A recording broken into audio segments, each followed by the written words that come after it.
Assalamualaikum, selamat pagi Ibu Rona dan Ibu Retno. Perkenalkan kami dari kelompok 10. Di sini kami akan mempresentasikan hasil project based learning yang telah kami lakukan di PT Faslen Indonesia. Dan di sini kami mengambil PSAK 216 tentang aset tetap dan PSAK 238 terkait dengan aset tetap.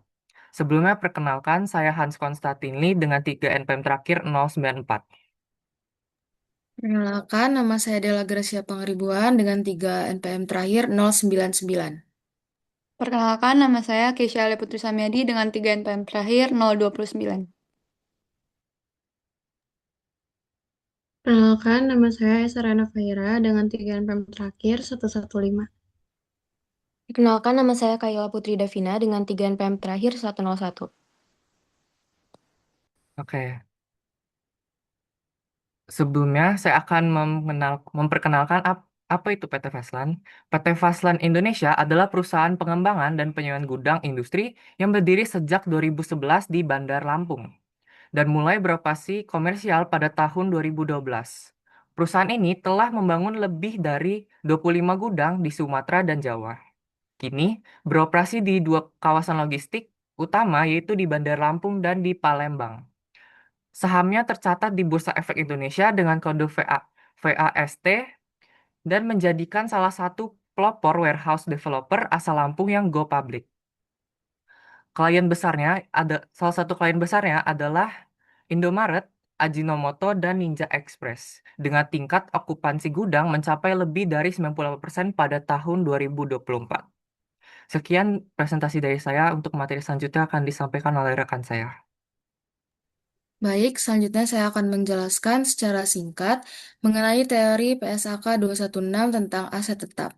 Pertama, mari kita pahami definisinya. Aset tetap adalah aset berwujud yang digunakan untuk operasional atau disewakan dengan masa manfaat lebih dari satu periode atau 1 tahun. Suatu aset baru bisa diakui di dalam laporan keuangan jika memenuhi dua syarat. Pertama, ada manfaat ekonomi masa depan yang akan mengalir ke perusahaan, dan kedua, biayanya dapat diukur secara andal. Selanjutnya, untuk model pengukuran, setelah aset tersebut diakui, perusahaan bisa memilih salah satu dari dua metode, yaitu yang pertama, model biaya, di mana aset dicatat sebesar biaya perolehan dikurangi dengan akumulasi penyusutan dan rugi perusahaan penurunan nilai. Kedua, model revaluasi, di mana aset dicatat sebesar nilai wajar dikurangi akumulasi penyusutan, dengan catatan nilai wajarnya harus bisa diukur secara andal. Terkait dengan penyusutan, ada tiga metode yang bisa digunakan sesuai pola konsumsi manfaat asetnya, yaitu metode garis lurus, saldo menurun, atau unit produksi. Perlu diingat bahwa umur manfaat, nilai residu, dan metode penyusutan ini wajib dikaji ulang setiap akhir tahun buku untuk memastikan keakuratannya. Terakhir, untuk penyajiannya. Aset tetap ini akan disajikan di dalam laporan posisi keuangan sebagai aset tidak lancar atau neto, yaitu nilai aset setelah dikurangi dengan akumulasi penyusutannya. Sekian penjelasan singkat dari saya mengenai PSAK 216. Terima kasih atas perhatiannya. Saya kembalikan kepada rekan saya.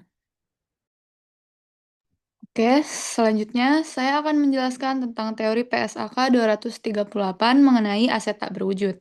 PSAK 238 mengatur aset berwujud yaitu aset yang tidak memiliki bentuk fisik tetapi dapat memberikan manfaat ekonomi bagi perusahaan, seperti lisensi software, merek dagang, hak paten, dan hak guna bangunan.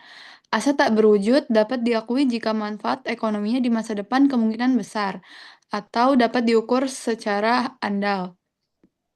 Untuk aset yang dibuat sendiri, biaya pada tahap penelitian tidak boleh diakui sebagai aset, sedangkan tahap pengembangan dapat diakui jika memenuhi syarat tertentu.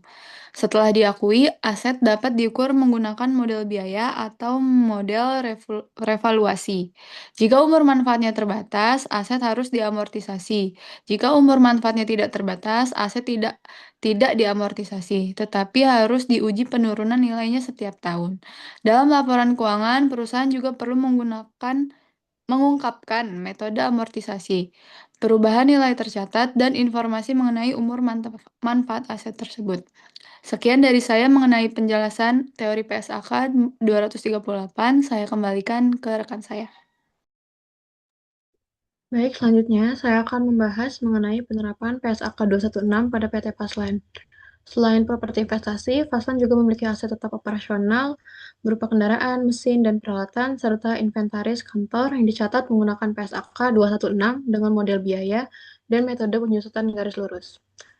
Pada tahun 2025, nilai buku neto aset tetap mengalami peningkatan signifikan sebesar 571,7% dari 505 juta menjadi 3,39 miliar.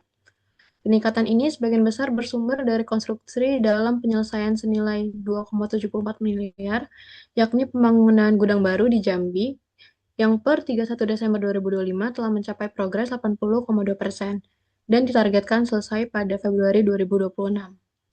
Terdapat pula temuan yang perlu diperhatikan, yaitu adanya aset senilai 1,53 miliar yang telah habis masa penyusutannya namun masih aktif digunakan. Hal ini telah diungkapkan secara transparan sesuai ketentuan PSAK 216. Selain itu, tidak terdapat aset tetap yang dijadikan jaminan utang maupun indikasi penurunan nilai. Sehingga kondisi aset tetap Faslen secara keseluruhan dapat dinilai terkendali dan telah memenuhi ketentuan pelaporan yang berlaku. Materi selanjutnya akan disampaikan oleh rekan saya. Baik, selanjutnya saya akan membahas penerapan PSAK 238 sekaligus menyampaikan kesimpulan. Aset tak berwujud PT Faslen Indonesia merupakan berupa hak guna bangunan atau HGB, yaitu hak legal atas tanah yang digunakan untuk kegiatan operasional gudang. HGB ini dicatat sebagai aset tidak lancar lainnya dan diukur menggunakan model biaya. Nilai perolehan HGB sebesar 3,71 miliar rupiah dengan amortisasi garis lurus sebesar 165,88 juta rupiah per tahun. Pada 31 Desember tahun 2025, nilai buku netonya sebesar 3,17 miliar rupiah dengan sisa umur manfaat sekitar 19 tahun.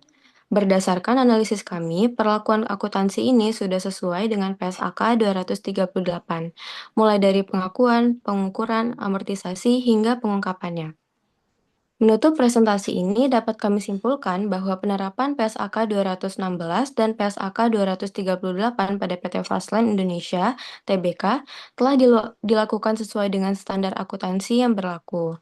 Dari sisi kinerja keuangan, perusahaan menunjukkan hasil yang cukup baik dengan kenaikan laba bersih sebesar 14,92%, peningkatan margin laba bruto, serta penurunan liabilitas sebesar 19,73%. Selain itu, arus kas operasi berhasil berbalik positif menjadi 40,40 miliar rupiah. Namun, kas akhir tahun turun menjadi 732 juta karena digunakan untuk pelunasan pinjaman, sehingga likuiditas tetap perlu menjadi perhatian. Melalui Project Based Learning ini, kami memahami bahwa analisis laporan keuangan tidak hanya berfokus pada laba, tetapi juga pada arus kas, pengelolaan aset, struktur keuangan, dan kualitas pengungkapan informasi. Sekian penjelasan dari saya dan sekian penjelasan presentasi dari kelompok kami. Terima kasih atas perhatiannya. Wassalamualaikum warahmatullahi wabarakatuh.